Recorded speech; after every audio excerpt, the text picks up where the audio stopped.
Assalamualaikum warahmatullahi wabarakatuh. Halo sahabat, kembali lagi di Senja Islami. Akhir-akhir ini banyak sekali kita mendengar perdebatan persoalan mengenai bentuk bumi. Ada yang mengatakan bumi itu bulat, ada yang mengatakan bumi itu datar, atau bahkan adanya teori-teori lain yang terus bermunculan. Daripada kita memikirkan teori-teori tersebut yang tidak jelas asal-usulnya, lebih baik kita membicarakan kisah awal mula penciptaan bumi berdasarkan daripada segi Islami. Kisah ini berdasarkan dari buku The Greatest Story of Al-Quran, karya daripada Syekh Kamal Asy-Syahid. Berikut adalah kisahnya. Alam semesta ini diciptakan Allah Subhanahu wa taala berjuta-juta tahun yang lalu. Allah Subhanahu wa taala pun juga menciptakan bintang-bintang, planet-planet dan juga langit. Kemudian ia juga menciptakan para malaikat daripada cahaya, menciptakan jin dari api, dan menciptakan bumi tempat kita hidup saat ini. Bumi yang kita tempati saat ini dulu tak sama seperti yang sekarang. Kala itu bumi masih dipenuhi oleh air bergelombang keras, angin-angin berhembus dengan kencang, gunung berapi berkobar membara, bumi juga dihantam oleh meteor-meteor yang berjatuhan menimpanya. Sama sekali tidak ada kehidupan di bumi, entah itu di darat maupun di laut. Allah menciptakan bentuk bumi ini dari daratan tinggi, daratan, garam, dan tanah subur. Kemudian oleh Allah Subhanahu wa taala bumi pun dicampur oleh air. Dari perpaduan tersebutlah terciptanya tanah liat dengan molekul-molekul yang padat. Saat itu juga kondisi bumi belumlah stabil. Hal itu disebabkan adanya gunung berapi, gempa bumi, angin kencang, dan gelombang yang sangatlah besar. Sedangkan es pun belum sepenuhnya mencair. Lambat laun mulailah ada kehidupan di bumi saat itu. Ikan-ikan kecil hidup dan berenang di laut. Di daratan tumbuh-tumbuhan sederhana mulai muncul di permukaan. Hewan-hewan mulai hidup dan berkembang di muka bumi. Ada berbagai hewan amfibi dan melata yang hidup. Bahkan dinosaurus pun muncul dalam berbagai bentuk.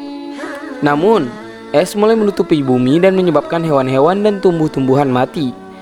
Berangsur-angsur es yang menutupi bumi mulai mencair. Kehidupan hewan dan tumbuhan yang pernah pun berganti jenis baru dan tumbuh berkembang di kehidupan muka bumi ini. Selama perjalanan masa tersebut, gelombang lautan dan angin kencang mereda.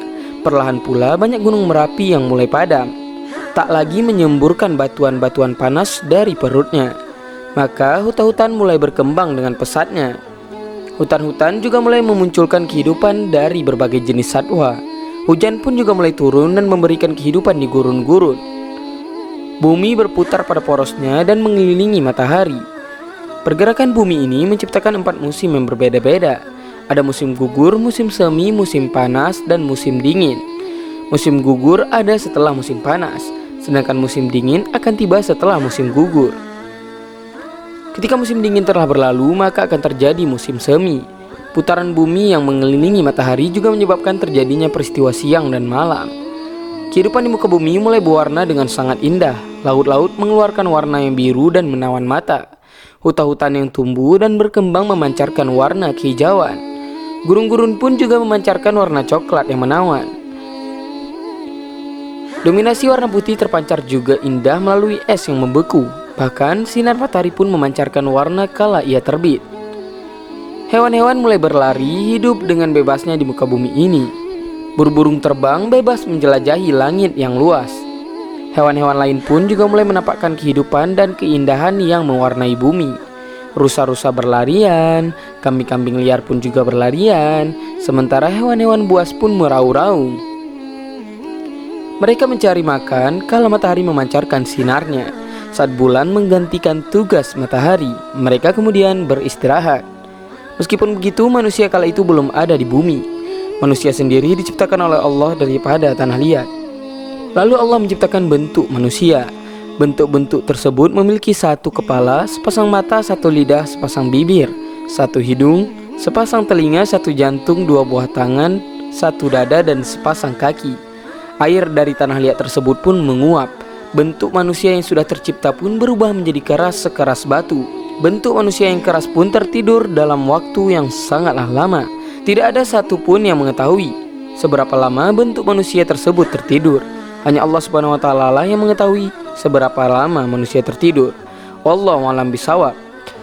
Kisah ini disampaikan oleh Syekh Kamal As-Said dalam bukunya yang berjudul The Greatest Stories of Al-Quran. Semoga daripada penciptaan bumi ini, kita senantiasa bersyukur apa yang telah Allah berikan kepada kita. Karena seburuk apapun kondisi yang telah kita hadapi, pasti ada yang lebih buruk lagi. Dan sehebat apapun posisi yang telah kita dapat, pasti akan ada yang lebih hebat lagi. Semoga kita semua tidak memperdebatkan hal-hal yang membuat kita pusing dan menjadi musuh satu sama lain. Lebih dan kurang kisah yang dapat saya sampaikan. Lebih dan kurang saya mohon maaf. Wabillahi taufiq wal hidayah. Assalamualaikum warahmatullahi wabarakatuh.